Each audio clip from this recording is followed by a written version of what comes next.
Mi novio me escuchó hablando con mis amigas antes de la boda, ahora me termina porque descubrió que le fui infiel. Todo por no saber respetar mi privacidad. Faltaban 2 semanas para mi boda con Alex. 2 semanas para la culminación de lo que yo consideraba una relación casi perfecta de 6 años.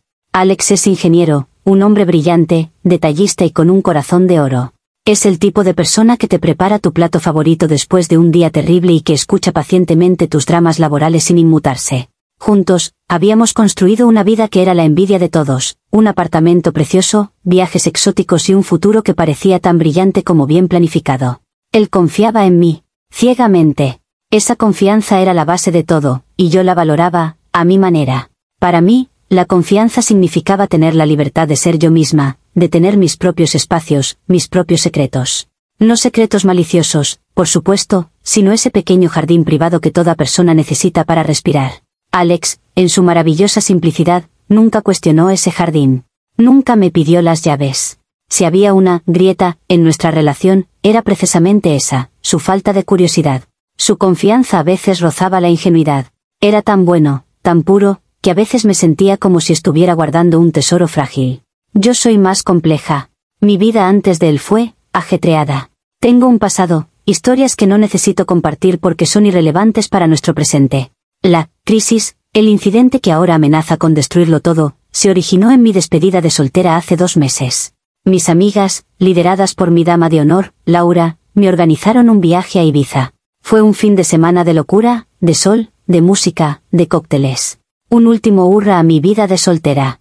Y en medio de esa atmósfera de euforia y desinhibición, cometí un error. Sucedió la última noche. Conocí a un chico en un club, un fotógrafo francés llamado Jean-Pierre. La conexión fue puramente superficial, una chispa de adrenalina. Bebimos, bailamos, y terminamos dando un paseo por la playa al amanecer. Pasó lo que tenía que pasar. Fue un error de cálculo, un desliz impulsado por el alcohol y la nostalgia de una libertad que estaba a punto de ceder para siempre.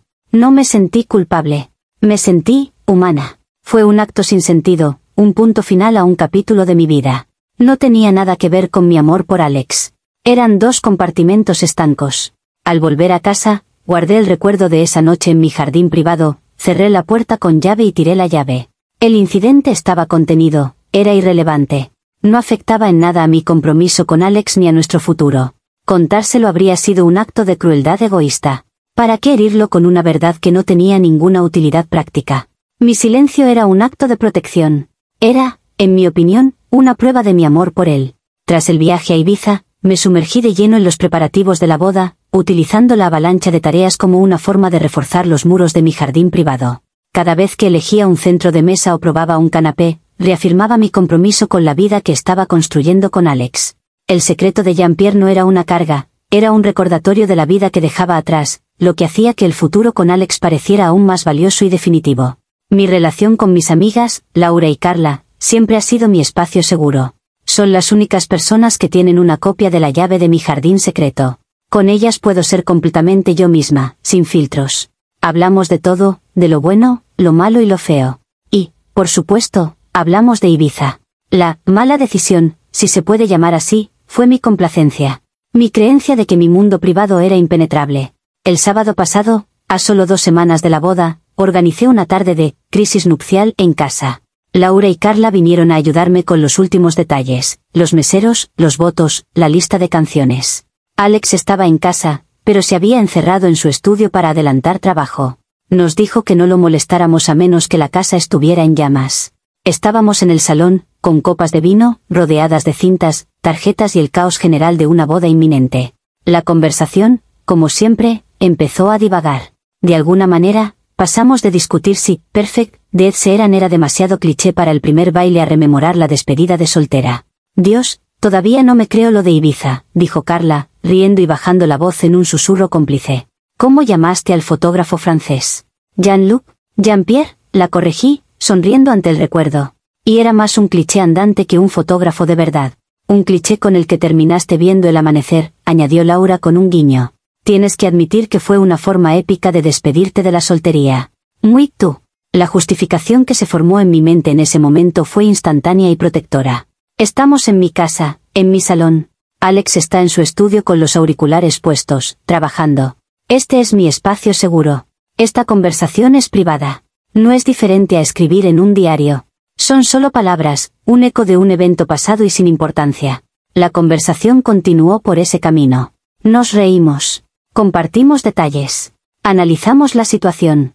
¿Crees que Alex se daría cuenta si alguna vez te lo encontraras?, preguntó Carla. Por supuesto que no, respondí. Alex vive en su propio mundo de códigos y algoritmos. Además, nunca volveré a ver a ese hombre. Fue un fantasma, una anécdota. No existe en mi vida real. Contárselo a Alex sería como contarle un sueño que tuve. No tiene sentido, solo causaría un dolor innecesario. En ese momento, nos sentíamos invencibles, protegidas por las paredes de mi casa y el vino. No teníamos ni idea de que los muros tenían oídos. No teníamos ni idea de que Alex, habiendo terminado antes de lo previsto, había decidido bajar a la cocina a por un vaso de agua, y en lugar de interrumpir nuestra tarde de chicas, se había quedado en el pasillo, en silencio, escuchando como la llave de mi jardín privado giraba en la cerradura. La conversación sobre Ibiza duró quizás 10 minutos, un pequeño interludio frívolo en una tarde dedicada a la logística de la boda. Cuando volvimos a hablar de la distribución de las mesas, la energía cambió. Habíamos compartido nuestro secreto, nos habíamos reído y ahora volvíamos a la tarea que teníamos entre manos. Habíamos cerrado la puerta del jardín privado y vuelto al mundo real. Fue entonces cuando la puerta del estudio se abrió. Alex apareció en el umbral. No parecía enfadado. No parecía triste. Tenía una expresión de calma absoluta, una quietud que era mucho más aterradora que cualquier grito. Sus ojos, sin embargo, no estaban tranquilos. Estaban fijos en mí, con una intensidad que nunca le había visto. Era como si me estuviera viendo por primera vez. Laura y Carla se callaron de golpe. La atmósfera en la habitación pasó de ser alegre y conspiradora a ser tan tensa que se podía cortar con un cuchillo. Hola, dijo Alex, su voz era un murmullo extrañamente plano. ¿Interrumpo algo importante? No, cariño, para nada, dije yo, forzando una sonrisa, mi corazón empezando a martillear contra mis costillas. ¿Ya has terminado de trabajar? Sí, respondió, sin apartar la mirada de mí. Terminé hace un rato. Fui a la cocina a por agua. Hizo una pausa que duró una eternidad. El suelo de madera del pasillo cruje mucho, ¿sabéis? Siempre he pensado que deberíamos arreglarlo. El pánico me inundó, un pánico frío y paralizante. Lo sabía. Lo había oído todo. Laura y Carla se miraron, aterrorizadas.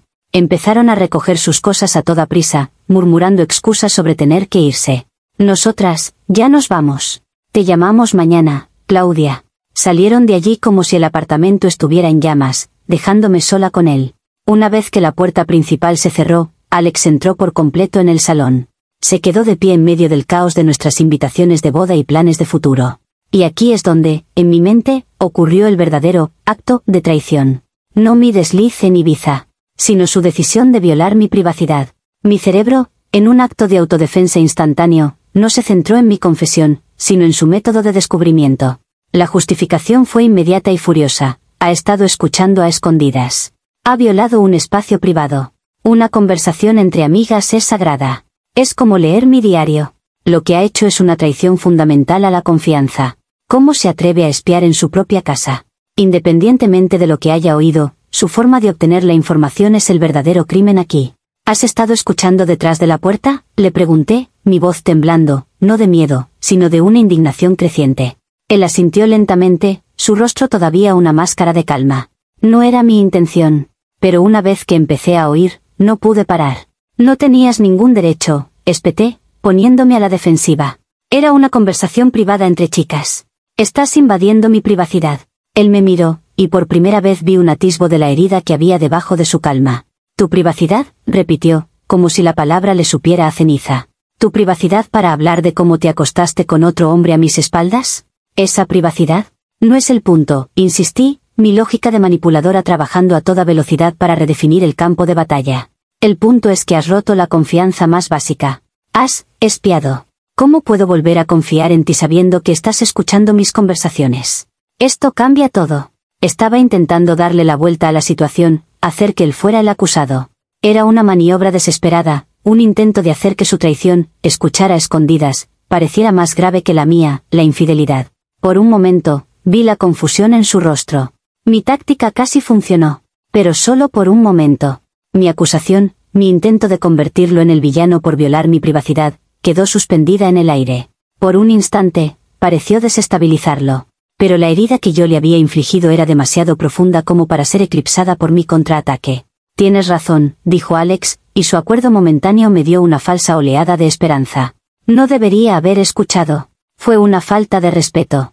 Hizo una pausa, y luego su voz se volvió cortante como el hielo. Pero me alegro de haberlo hecho. Porque parece que es la única manera de saber la verdad en esta casa. La esperanza se desvaneció. Mi maniobra había fallado. Alex, por favor, tienes que entender el contexto, supliqué, cambiando de táctica. Fue en mi despedida de soltera. Bebí demasiado. Fue un error estúpido, sin sentido, que no significó absolutamente nada. Fue un fantasma, una anécdota, como me oíste decir. He oído muchas cosas, Claudia, dijo, y comenzó a caminar por la habitación, recogiendo una de las tarjetas de menú que habíamos estado diseñando. La miró como si fuera un artefacto de una civilización perdida. He oído que lo llamas un error de cálculo. He oído que te sentiste humana. He oído que tu silencio era un acto de protección hacia mí. Y sobre todo, he oído que no sentías ninguna culpa. No es verdad. Claro que me sentía culpable, mentí, desesperada. No, dijo, mirándome directamente a los ojos, y su certeza era aterradora. No te sentías culpable por lo que hiciste. Te sentías culpable por el riesgo de que me enterara. Hay una diferencia abismal. La conversación que acabo de escuchar no era la de una mujer arrepentida. Era la de una mujer que se jactaba de su secreto con sus amigas, riéndose de lo ingenuo que soy. No me estaba riendo de ti, grité, sintiendo que perdía el control. Estábamos procesando. Es lo que hacen las amigas. ¿Procesar? Se rió, una risa seca y dolida. Parecía más bien una celebración. Dejó la tarjeta sobre la mesa. Durante 6 años he vivido creyendo que teníamos algo basado en la honestidad. He confiado en ti de una forma absoluta. Y todo este tiempo, tú has estado viviendo con una definición de confianza completamente diferente. Para ti, la confianza es simplemente mi permiso para que guardes tus secretos. Su análisis era tan preciso que me dejó sin aire. Me había despojado de todas mis justificaciones y había expuesto el núcleo de mi filosofía. No puedes reducirlo todo a eso, susurré, sintiéndome acorralada. Ah, no, replicó. Pues déjame reducirlo a algo aún más simple. Te acostaste con otro hombre. Planeabas casarte conmigo sin decírmelo. Y la única razón por la que estamos teniendo esta conversación es porque no me puse los auriculares y tuve la mala suerte de pasar por el pasillo en el momento equivocado. Se detuvo frente a mí. La verdadera pregunta, Claudia, no es por qué escuché a escondidas. Es cuántos otros fantasmas y anécdotas hay en tu jardín privado del que yo no sé nada. No hay nada más, juré, aunque la verdad era que había otras historias, otros secretos menores de mi pasado que nunca le había contado. Él sonrió, una sonrisa triste y final. El problema es que ya no te creo. Y un matrimonio sin confianza, no es un matrimonio. Es solo un contrato. Y yo no voy a firmar. Se giró y se dirigió a la puerta de la habitación. ¿Qué haces?, pregunté, con la voz rota. Voy a hacer la maleta, dijo, sin mirar atrás. Supongo que tenemos muchas llamadas que hacer para cancelar una boda. Y tú tienes 2 semanas para encontrar otro sitio donde guardar tus secretos. Las palabras de Alex, encontrar otro sitio donde guardar tus secretos, resonaron en el apartamento mientras él hacía la maleta. No eran las palabras de un hombre con el corazón roto. Eran las de un juez dictando sentencia. Una sentencia desproporcionada, cruel, sobre todo, hipócrita. Mientras él metía sus cosas en una maleta con una calma metódica, yo intenté un último asalto. No con súplicas. Con lógica. Mi lógica. Así que esto es todo, le dije, de pie en el umbral de la puerta. Tiras por la borda 6 años de amor, una boda entera, nuestro futuro, todo por un error sin importancia que ni siquiera habrías conocido si no hubieras estado espiando. Él se detuvo y me miró. Lo tiro todo porque acabo de descubrir que los cimientos sobre los que construimos estos 6 años eran una mentira. La boda, el futuro, todo eso era falso porque estaba basado en una versión de ti que no existe. Claro que existe, insistí, mi voz elevándose. La mujer que te ama existe. La que ha planeado esta boda contigo existe. Lo que pasó en Ibiza fue una anomalía, un error de sistema. No puedes borrar todo el disco duro por un archivo corrupto. El problema es que el archivo no estaba corrupto, Claudia, dijo, cerrando la cremallera de su maleta. El sistema operativo funciona exactamente como lo diseñaste, con compartimentos secretos y cortafuegos para mantener la verdad fuera. Y yo no puedo vivir dentro de ese sistema. Y con eso, salió de la habitación, y poco después, de mi vida. La cancelación de la boda fue una pesadilla logística y una humillación pública. Cada llamada a un proveedor, cada conversación con un invitado, era una tortura. Pero en medio de ese caos, mi narrativa se forjó, sólida como el diamante. No, yo no era la villana. Era la víctima. Víctima de una violación de la privacidad tan fundamental que había desestabilizado una relación por lo demás perfecta. Mi error en Ibiza, aunque técnicamente incorrecto, era emocionalmente irrelevante. Estaba contenido, manejado. No tenía poder para dañar a nadie. El verdadero daño, la verdadera traición, fue el acto de Alex de escuchar a escondidas. Él eligió abrir la caja de Pandora. Él eligió desatar este caos.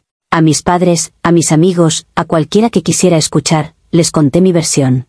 Alex y yo teníamos problemas de confianza, decía, con los ojos llenos de lágrimas convenientemente convocadas. Descubrió una conversación privada entre mis amigas y yo, sacó todo de contexto y, en lugar de hablarlo, de confiar en mí, decidió implosionar nuestras vidas. Su incapacidad para respetar mis límites y mi privacidad es lo que realmente nos ha destruido. En esta historia, yo soy la defensora de la autonomía personal, y él es el espía inseguro. Mi infidelidad se convierte en un simple malentendido o una conversación sacada de quicio, mientras que su acto de escuchar se eleva al nivel de un crimen contra la confianza. Es una narrativa mucho más limpia.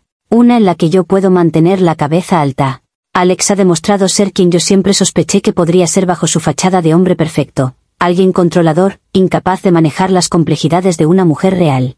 Mi jardín privado no era una amenaza para él, era una amenaza para su necesidad de control total. Y por proteger ese jardín, he perdido mi boda y mi prometido. Pero, ¿qué es un matrimonio sin privacidad? Una prisión. En cierto modo, él no me ha dejado. Me ha liberado. Y es él quien tendrá que vivir con el conocimiento de que destruyó nuestro futuro, todo por no saber respetar una puerta cerrada. Comentarios de Reddit. Usuario Anónimo 1 dice: la audacia de esta publicación es impresionante. Vamos a aclarar esto. Tu novio no te dejó por no respetar tu privacidad. Te dejó porque descubrió que eres una infiel que miente y que, además, se ríe de su confianza con sus amigas. La privacidad que reclamas no era para proteger tu alma, era para proteger tus mentiras. Has construido un castillo de naipes de justificaciones para evitar la simple y llana verdad. Te pillaron. Respuesta de la OP. Pillar es el lenguaje de un padre que descubre a un niño robando galletas. Éramos una pareja de adultos. Se supone que los adultos se conceden mutuamente el beneficio de la duda y espacios privados. Él optó por actuar como un detective en su propia casa. Su falta de confianza fue la primera y más profunda traición. Lo que pasó después fue solo la consecuencia. Usuario Anónimo 2 dice: el sistema operativo funciona exactamente como lo diseñaste, con compartimentos secretos y cortafuegos para mantener la verdad fuera. Tu ex es un genio. Ha resumido tu personalidad entera en una sola frase. No estás enfadada porque te dejara, estás furiosa porque descifró tu código. Respuesta de la OP. ¿Mi código? ¡Qué dramático! Se llama tener una vida interior. Todas las personas la tienen. La diferencia es que la mía fue invadida. Si él hubiera respetado mi privacidad, ahora mismo estaríamos felizmente casados. Él eligió este camino, no yo. Es así de simple. Usuario Anónimo 3 dice: lo que me parece más loco es la frase, mi silencio era un acto de protección. No, tu silencio era un acto de egoísmo. Le estabas robando su capacidad de tomar una decisión informada sobre con quién iba a pasar el resto de su vida. Querías casarte con él bajo falsos pretextos. Eso no es protección, es el fraude más íntimo que existe. Usuario Anónimo 4 dice: amiga, te has esforzado tanto en darle la vuelta a la tortilla que has terminado haciendo un revuelto. Y ahora estás enfadada con todo el mundo porque la cocina está hecha un desastre. Actualización 1, un mes después. Ha pasado un mes desde que Alex detonó nuestras vidas por su incapacidad para manejar una verdad a medias que nunca debió conocer. Agradezco a todos los analistas de los comentarios. Su falta de matices es predecible. Siguen atascados en el «qué hice», sin entender el «por qué lo hizo él», que es la raíz de todo. Su violación de mi privacidad fue la chispa. Fin. Mi vida se ha convertido en una campaña de relaciones públicas. He tenido que gestionar la narrativa entre amigos y familiares, una tarea agotadora. La mayoría de mis amigas se han mantenido leales, entendiendo, o al menos aceptando, mi versión de que la falta de confianza de Alex fue el verdadero problema. Su lado, sin embargo, me ha aislado por completo. Me han borrado de sus vidas como si yo fuera un virus. Es una táctica de manual, y francamente, muy infantil. Pero yo no me rindo tan fácilmente. Si él no va a comunicarse conmigo directamente, tendré que usar otros canales. Sé que su punto débil siempre ha sido su madre, Isabel. Ella me adoraba. Me veía como la hija que nunca tuvo. Así que decidí apelar a esa conexión. Le escribí una carta a mano, rociada con un poco de mi perfume, el que ella siempre decía que le encantaba. En la carta, no ataqué a Alex. Al contrario, lo elogié. Escribí sobre lo maravilloso que era y lo destrozada que estaba por haberlo perdido. Admití haber cometido un error, sin dar detalles, por supuesto, pero lo enmarqué como el resultado del estrés preboda y un momento de pánico irracional. La parte clave de la carta fue esta: Isabel, sé que vuestro vínculo es increíblemente fuerte. Él te escucha. Yo sé que en el fondo todavía me quiere, pero su orgullo está herido. No te pido que te pongas de mi lado, solo que le recuerdes el amor que compartimos, que le ayudes a ver que un error no debería borrar 6 años de felicidad. Haría cualquier cosa por arreglarlo. Fue una obra maestra de manipulación emocional. Y funcionó. Isabel me llamó, llorando. Me dijo que hablaría con él, que intentaría hacerlo, entrar en razón. Por un momento, sentí que había recuperado el control. Unos días después, recibí un correo electrónico. No de Alex. De su abogado. Un cese y desista formal, exigiéndome que dejara de contactar a cualquier miembro de su familia. Me acusaba de acoso y manipulación emocional. La audacia. Usar abogados para resolver un problema de corazón. Es la prueba definitiva de que no estoy tratando con una persona herida, sino con una corporación fría y calculadora. Si él quiere jugar sucio, yo también puedo. Actualiza con 5 meses después.